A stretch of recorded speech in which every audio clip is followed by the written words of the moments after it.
Hello, all, and welcome to another episode of Everyday Black History. Today on Everyday Black History, we're going to be highlighting one of our Afro-Puerto Rican brothers, a man by the name of Jose Julian Acosta. Now, Jose Julian Acosta was a journalist and an advocate for the abolition of slavery on the island of Puerto Rico. There's a little background information. He was born February 16th on 1825. And he was born in San Juan, Puerto Rico, where he received his primary education from none other than Rafael Cordero, who was known as the father of public education, and who was a man who taught people of every race and every background on the island of Puerto Rico because he realized how important education was to everyone. Rafael Cordero was a major influence on Jose Acosta, and his teachings remained with him for the rest of his life. During his younger years, he spent time in Madrid, where he studied physics and mathematics. And after graduating from school in Madrid, he continued to expand his educational knowledge in Paris, London, and in Berlin. Now, when he came back to Puerto Rico from Madrid, he took a job as a professor of botany and maritime sciences and became a director of the Civil Institute of Secondary Education. During this time, he also was the founder and editor of the newspaper El Progreso, and he collaborated with many other newspapers which leaned more towards liberalism and equality for people of all races and backgrounds on the island of Puerto Rico. Now, between 1865 and 1867, Jose Acosta was a member of a Puerto Rican commission, which participated in the Overseas Reforms Informative Board, which met in Madrid, Spain.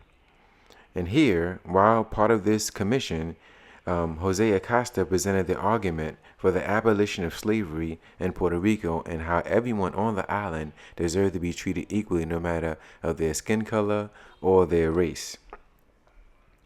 That same year, he was also made a member of the Spanish Royal Academy of History, for his editing work and his work in journalism as well.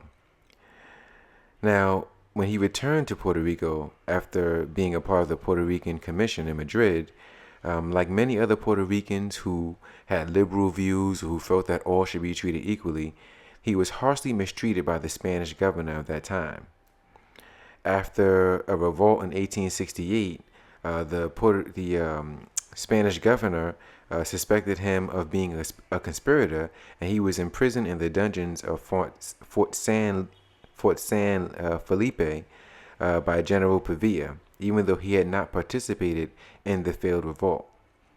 Jose Acosta actually published a pamphlet entitled Hours of Imprisonment, describing his experiences in the prison during that time.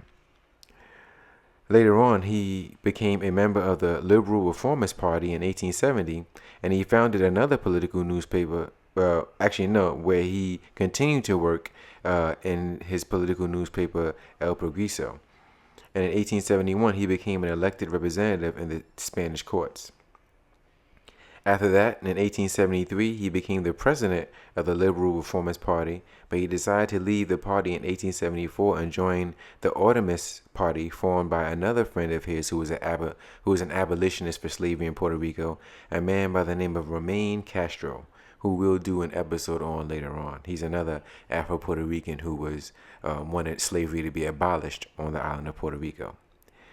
But for all of Jose Acosta's work, he finally got to see the success of his abolitionist efforts on March 22nd, 1873, with the proclamation of the decree for the abolition of slavery in Puerto Rico. He died on August 26, 1891 in San Juan, Puerto Rico.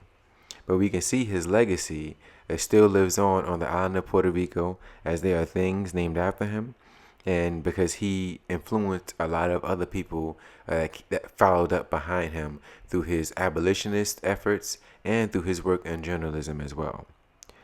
So Jose Julian Acosta, we thank you for your contribution to Black history, and we salute you for it. And that concludes this episode of Everyday Black History. Please tune in again, as we'll be having more history that we'll be sharing with the people. So stay tuned.